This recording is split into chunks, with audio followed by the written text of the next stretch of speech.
Hello everyone, welcome to Star IQ. Star IQ के video platform पे आप सभी का बहुत बहुत स्वागत है। 2 मार्च 2023 के करंट अफेयर इस पर्टिकुलर वीडियो में आप मुझसे पढ़ने वाले हैं। आइए बहुत ही बेहतरीन से सेशन की फटाफट शुरुआत करते हैं और सबसे पहला सवाल क्या है उन्हें पढ़ते हैं हम लोग।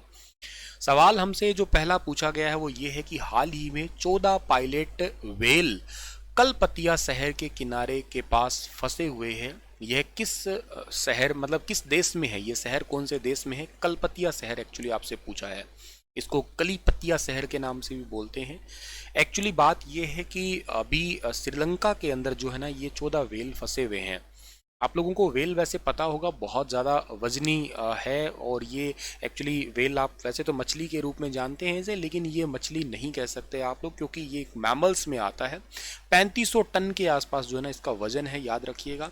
और शायद आप लोगों को ये भी याद होगा कि इसकी हृदय की धड़कनें जो होती है वो सबसे कम होती है सभी जीवों में, क्योंकि 4 से 5 बार जो है ना एक ही मिनट में इसका दिल जो है धड़कता है। जितना ज़्यादा हृदय का मतलब बॉडी का वेट होता है उतना ही ज़्यादा बेसिकली क्या है कि हार्ट रेट जो है ना वो आपकी कम हो जाती है।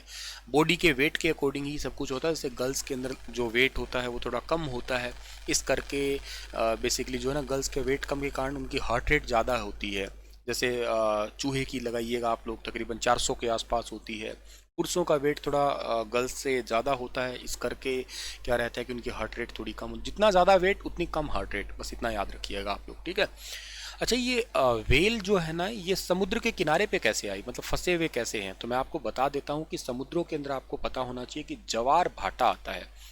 जवार भाटा का मतलब क्या है? जवार का मतलब होता है जब जैसे मान लो ये समुद्र का किनारा है तो बहुत तेज पानी का उछाल आता है, बहाव आता है।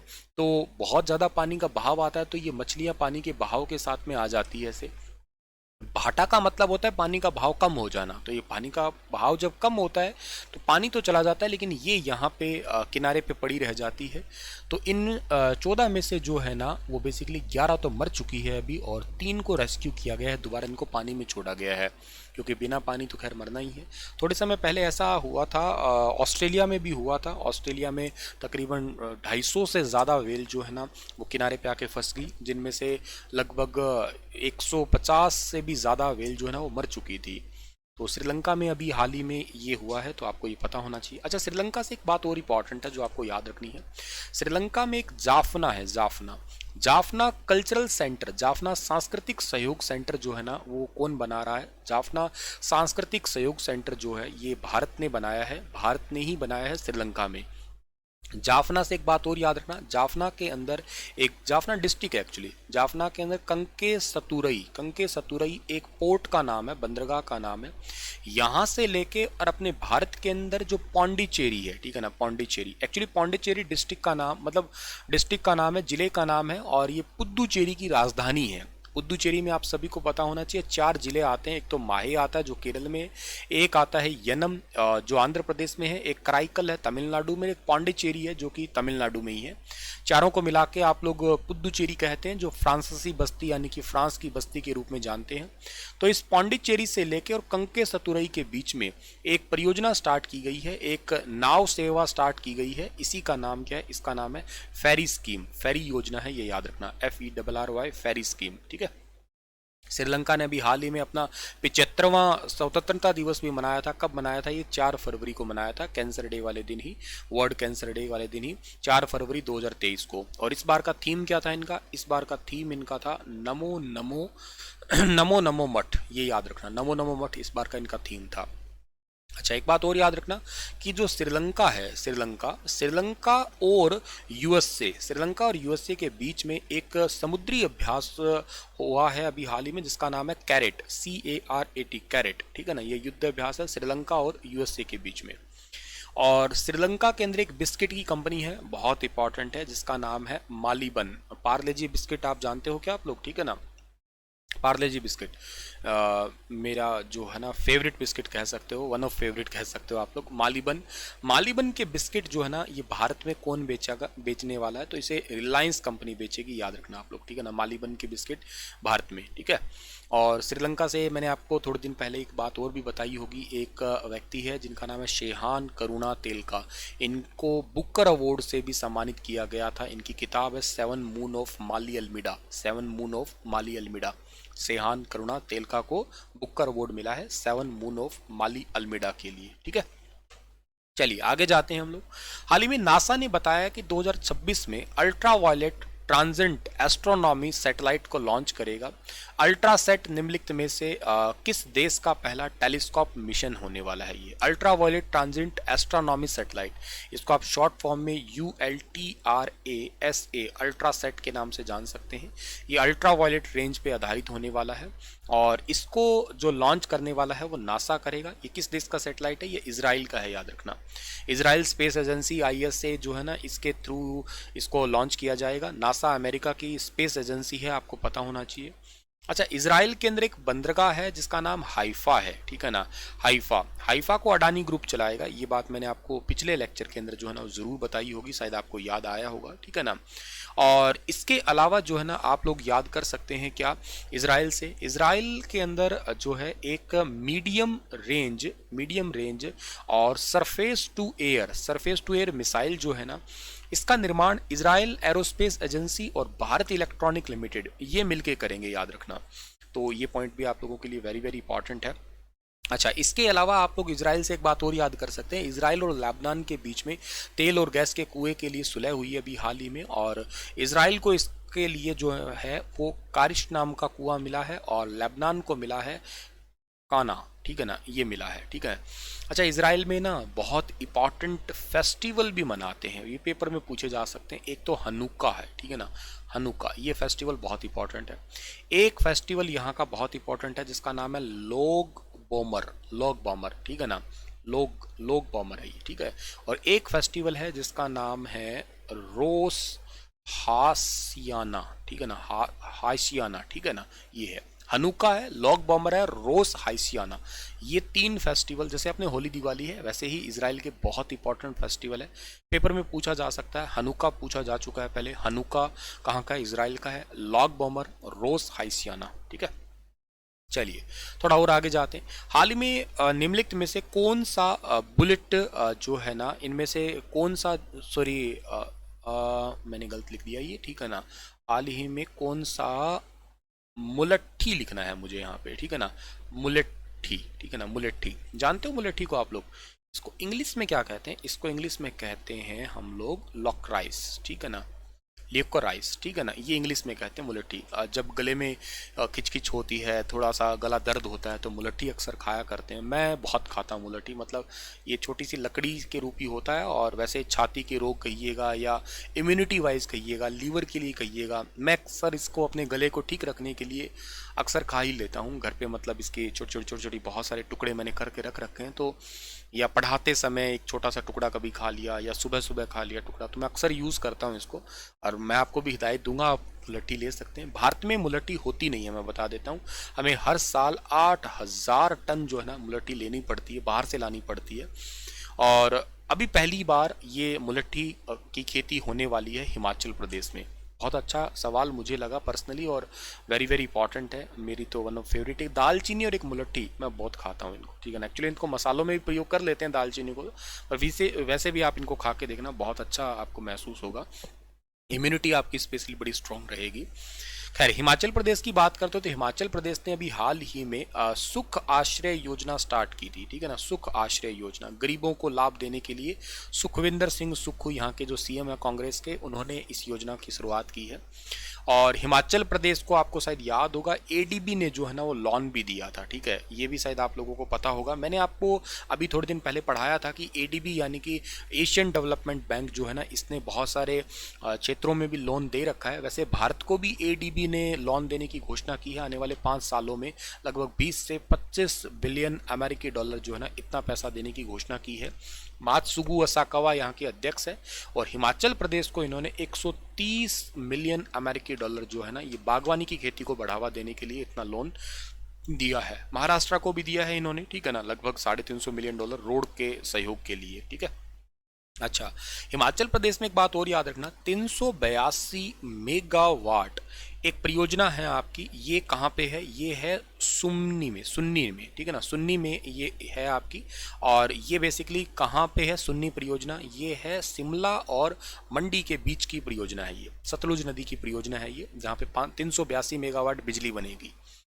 इसके अलावा एक 500 मेगावाट परियोजना है चिनाब नदी की, ठीक है ना, हिमाचल प्रदेश में ही है, चिनाब नदी पे है, और ये चंबा जिले की परियोजना है, याद रखना, चंबा जिले की। आपसे पेपर में पूछी जा सकती है कि सुन्नी परियोजना जो है ना वो कहाँ पे, हिमाचल में ही है। और ये आपकी 500 मेगावाट का जो चिनाब नदी की परियोजना है, ये भी कौन से डिस्ट्रिक्ट से रिलेटेड है, ये भी आपके हिमाचल प्रदेश से रिलेटेड ही है, ये भी याद रखना। भारत और अफ्रीका का एक सैन्य अभ्यास है जिसका नाम है अपेंडिक्स 2023। इसका दूसरा संस्करण जो है ना ऑन द मिलिट्री स्टेशन में होगा। ये कहाँ पे पड़ता है, तो ऑन द मिलिट्री स्टेशन आपको पता रहना चाहिए कहाँ पे पड़ता है। ऑन द मिलिट्री स्टेशन जो है ना ये आपका है पुणे का है, ठीक है ना, ये याद रखना, on the military station Pune के अंदर पड़ता है आपका, ठीक है। इंपॉर्टेंट है ये एग्जाम पर्सपेक्टिव भी, और ऐसे मिलिट्री स्टेशन भी एग्जाम पर्सपेक्टिव जो है ना बहुत इंपॉर्टेंट होते हैं, ठीक है। चलिए अगली बात पे जाते हैं हम लोग, ऑन द मिलिट्री स्टेशन, ये तो आप लोग याद कर लेना, ठीक है ना। और ये अफ्रीका के साथ में होगा, तो चलो मुझे अफ्रीका से भी एक बात याद आ रही है। अफ्रीका के अंदर, साउथ अफ्रीका में अभी हाल ही में 2 टूर्नामेंट हुए थे क्रिकेट के। एक तो अंडर-19 हुआ था वुमेन्स का T20, ठीक है, और एक वुमेन T20 हुआ था दोनों ही वुमेन का ही था, लेकिन एक अंडर-19 था, ठीक है ना, T20 है। इसमें कैप्टन कौन थी, इसमें हरियाणा की थी, रोहतक की, जिसका नाम है शेफाली वर्मा, ठीक है ना। और ये जीता किसने था, ये अपने इंडिया ने ही जीता था, ठीक है ना। इसको किसने जीता, इसको जीता ऑस्ट्रेलिया ने जीता, याद रखना। और वुमेन T20 के अंदर जो मैन ऑफ द मैच रही थी वो कौन रही थी, वो रही थी T20 वाले में, अंडर-19 वाले के अंदर जो है ना वो रही थी ग्रेस सेक्रेवेंस, ठीक है ना, ये रही थी, ठीक है। और इसमें कौन रही थी, इसमें रही थी एस्ले गार्डनर, ठीक है ना, एस्ले गार्डनर जो है ना ये रही थी मैन ऑफ द मैच, ठीक है। और अफ्रीका से एक बात और भी इंपॉर्टेंट है, जैसे अपने भारत ने डीमोनेटाइजेशन किया था ना, वैसे वैसे नाइजीरिया की करेंसी है नायरा, ठीक है ना, नायरा। इसके अभी 1500 और 200, 1500 और 200 ये करेंसी अभी बंद कर दी गई है, नायरा है ये, मतलब 1000 नायरा, 500 नायरा, 200 नायरा, ये बंद कर दिए नाइजीरिया ने। हाल ही में सूचित किया गया कि सिंगारेनी, ध्यान देना ये सिंगारेनी है, सिंगरौली अलग है, सिंगारेनी अलग है। सिंगारेनी थर्मल प्लांट में एक फ्लू गैस डिसुफ्लूराइडेशन प्लांट बनाया जा रहा है।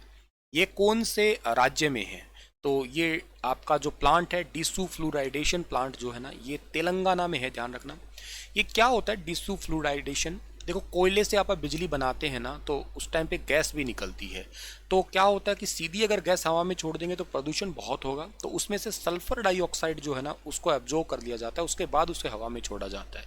उसी प्रोसेस को बोला जाता है फ्लू गैस डिसुफ्लूराइडेशन के नाम से जानते हैं। ऐसा प्लांट बन रहा है तेलंगाना में, 696 करोड़ रुपए की लागत से बनेगा, ये याद रखना आप लोग। और जो मैंने अभी कहा ना कि सिंगरौली के बारे में, ये सिंगारेनी ध्यान रखना, एक है आपका सिंगरौली। सिंगरौली जो है ना ये थर्मल प्लांट है यूपी में, और सिंगरौली जिला जो है ना ये कहाँ पे, ये एमपी में है। बहुत मजे की बात है, ध्यान रखना। सिंगारेनी तेलंगाना में, सिंगरौली ये यूपी में थर्मल प्लांट है, और सिंगरौली जिला एमपी का है, कंफ्यूज मत होना, याद रखना। हाल ही में सूचित किया गया था कि भारतीय वायुसेना एक्साइज कोबरा वॉरियर 2023 में भाग लेगी। ये कौन से देश में होने वाला है, तो कोबरा वॉरियर हम लोग जो है ना ये यूके के साथ में, ठीक है ना, ये होगा। हालांकि अकेला भारत नहीं है इसमें, फिनलैंड है, डेनमार्क है, और भी बहुत सारे अभ्यास, और भी मतलब बहुत सारे देश इसमें शामिल होंगे। हम यूके के साथ में एक तो अभ्यास जो है ना वो करते हैं, कौन सा, एक अभ्यास का हम करते हैं अजय वॉरियर, ठीक है ना, अजय वॉरियर करते हैं, याद रखना। एक हम लोग करते हैं इनके साथ में कौन सा, इंद्रधनुष, ये इंपॉर्टेंट एग्जाम में बहुत पूछा जाता है। और एक करते हैं हम लोग इनके साथ में कोंकण, ठीक है ना, ये तीनों इंपॉर्टेंट है। अच्छा, एक व्यक्ति हैं भारत के ही हैं, और उन्हें इंग्लैंड के अंदर जो है ना एक अवार्ड दिया गया है जिसका नाम है point of light award. Point of light award दिया गया है। इस व्यक्ति का नाम क्या है, इस व्यक्ति का नाम नवजोत, नवजोत नाम है, ठीक है ना, नवजोत है। आगे मुझे सरनेम याद नहीं आ रहा, ठीक है ना, नवजोत कुछ था सही आपका, सुबहानी या सुहानी ऐसे कुछ करके था, ठीक है, शायद सुहानी था, ठीक है, पर मुझे ध्यान नहीं आ रहा, नवजोत आप याद कर लेना। अच्छा, इसके अलावा यूके जो है ना वो हैदराबाद के एक बायो एशिया समिट के अंदर भी जो है ना वो हिस्सा ले रहा है, मतलब मेजबानी कर रहा है। याद रखना, बायो एशिया हैदराबाद में जो हो रहा है। और सलमान रुश्दी आपको सबको पता होंगे, जानते होंगे, सबके फेवरेट होंगे। सलमान रुश्दी जो बुक राइटर है, यूके से ही हैं। इन्होंने एक बहुत इंपॉर्टेंट बुक लिखी है, बहुत गजब की बुक है, ठीक है ना, विक्ट्री सिटी, ठीक है ना, विक्ट्री सिटी। ये विजयनगर साम्राज्य पे है। इस किताब को आप पढ़ना, काफ़ी इंपॉर्टेंट है और बहुत ही अच्छे और ज़बरदस्त तरीके से इन्होंने लिखा है, ठीक है। अगला सवाल, हाल ही में अजंता एलोरा इंटरनेशनल फेस्टिवल 2023 को निम्नलिखित में से किस शहर में आयोजित किया गया? तो अजंता एलोरा आप सभी को पता होना चाहिए, ये महाराष्ट्र के औरंगाबाद, हालांकि इसका नाम बदल दिया, इसका नाम बदल के सांबाजी, छत्रपति सांबाजी के नाम पे रख दिया गया। अब नया नाम इसका ये है। अच्छा, अजंता और एलोरा दोनों इंपॉर्टेंट है, इनको यूनेस्को वर्ल्ड हेरिटेज साइट 1983 में शामिल कर दिया गया था। अजंता में टोटल 29 गुफा हैं और सारी की सारी बुद्धिस्ट से रिलेटेड ही है, ठीक है। और एलोरा के अंदर अजंता से लगभग 100 किलोमीटर दूर पड़ती है एलोरा, दोनों ही महाराष्ट्र में है। एलोरा में 34 गुफाएं हैं, जिनमें से 17 गुफा जो है ना वो हिंदू से रिलेटेड है, जिनमें से 12 गुफा जो है ना वो बुद्धिस्ट से रिलेटेड है और बच गई कितनी? 5। तो ये आपकी जैन से रिलेटेड है, ये याद रखना आप लोग, ये पेपरों में पूछी जाती है। एलोरा किस धर्म से संबंधित है, ये चीज़ें सवाल मैंने पेपरों में अक्सर आते देखा है, तो आप लोग इनको फोकस करके, इंपॉर्टेंट करके याद रखिएगा। चलिए, अगला सवाल है कि कौन भारत के रक्षा सचिव है जिन्हें हाल ही में अक्टूबर जो है ना, अक्टूबर 2023 नहीं, इनका 24 तक बढ़ा दिया, बल्कि अक्टूबर 2024 तक जो है ना इनका विस्तार कर दिया है। तो भारत के रक्षा सचिव का नाम है अरामने गिरधर, ठीक है ना, सिंपल सा सवाल है, वन लाइनर, याद रखना। प्रधानमंत्री किसान सम्मान निधि योजना के तहत 4 साल पूरे हुए हैं, अभी इस योजना के 4 साल पूरे हो गए हैं। इस योजना के तहत हर किसान को कितने रुपए दिए जाते हैं हर साल? 6,000 रुपये दिए जाते हैं। इसके तहत 2-2 हज़ार रुपये की 3 किस्तें हैं, ठीक है ना, 2-2 हज़ार रुपये की 3 किस्तें हैं, तो मतलब टोटल 6,000 रुपये दिए जाते हैं इसके तहत, ये याद रखना आप लोग, ठीक है। सो ये इंपॉर्टेंट है। और इस योजना की शुरुआत कब हुई थी? इस योजना की शुरुआत हुई थी 24 फरवरी को हुई थी, 24 फरवरी 2019 को इसकी शुरुआत हुई थी उत्तर प्रदेश के गोरखपुर से, ठीक है ना। गोरखपुर वैसे फतेहाबाद हरियाणा का एक गांव भी है, जहाँ पे थर्मल वो आपका न्यूक्लियर प्लांट के लिए चर्चा में था थोड़े दिन पहले। इसको मिनिस्ट्री ऑफ एग्रीकल्चर की तरफ से चलाया जाता है। 100% ध्यान रखना, केंद्र सरकार ही इसमें वित्त पोषित करती है। इंडियन ब्यूरो ऑफ माइंस 1 मार्च 2023 को अपना फाउंडेशन डे को टैग किया है खनिज दिवस के रूप में। ये इसका हेडक्वार्टर कहाँ पे? इसका हेडक्वार्टर नागपुर में है, ध्यान रखना। 1 मार्च 1948 को इसकी स्थापना हुई थी इंडियन ब्यूरो ऑफ माइंस की। और कोयला मंत्रालय ने इसी के तहत एक एप्लीकेशन भी लॉन्च की है जिसका नाम है खनन प्रहरी, कोयला की अवैध खनन को रोकने के लिए या देखने के लिए। तमिलनाडु में दुनिया का सबसे बड़ा इलेक्ट्रिक वाहन हब कौन बनाएगा? तो ये ओला इलेक्ट्रिक बनाएगी, याद रखना, ओला इलेक्ट्रिक। इस पे 7,610 करोड़ रुपए खर्च करेगी और तमिलनाडु के 2 जगहों पे बनेगा। एक तो बनेगा ये कृष्णगिरी के अंदर, कृष्णगिरी, और एक बनेगा ये धर्मपुरी के अंदर, ठीक है ना, धर्मपुरी के अंदर तमिलनाडु में बनेंगे ये। बहुत इलेक्ट्रिक कार बनेगी, इलेक्ट्रिक बैटरी है, इलेक्ट्रिक स्कूटर है, मतलब बहुत बड़ा इलेक्ट्रिक हब यहाँ पे तैयार किया जाएगा। प्रधानमंत्री नरेंद्र मोदी ने निम्नलिखित में से किस राज्य में शिवमोगा, ठीक है ना, शिवमोगा हवाई अड्डे का उद्घाटन किया है? ये कहाँ पे? ये कर्नाटक में है। बहुत ही सुंदर सा बनाया है इसे, कमल के फूल के जैसा। और कर्नाटक में जोग जलप्रपात भी है, जोग फॉल भी है श्रावती नदी पे, एक कुंचिकुल फॉल भी है, राही नदी के ऊपर है, बहुत सुंदर है वो दोनों भी। निम्नलिखित में से कौन सी कंपनियों ने अपने सभी रिफाइनरी में ग्रीन हाइड्रोजन, ठीक है ना, ये गूगल ट्रांसलेटर ऐसे कर देता, ग्रीन हाइड्रोजन, नाइट्रोजन नहीं, ग्रीन हाइड्रोजन लिखना था मुझे, ठीक है ना, ग्रीन हाइड्रोजन संयंत्र स्थापित करने की घोषणा की है। तो ये ग्रीन हाइड्रोजन जो है ना स्थापित करने की घोषणा की है किसने? तो ये की है इंडियन ऑयल कॉरपोरेशन लिमिटेड के द्वारा, IOCL के द्वारा, ठीक है। तो ये याद रखना, पानीपत में इनकी रिफाइनरी भी है, ठीक है। Thank you so much. मिलता हूँ आप लोगों को मैं अपने कल के सेशन में। आज का सेशन इतना ही था।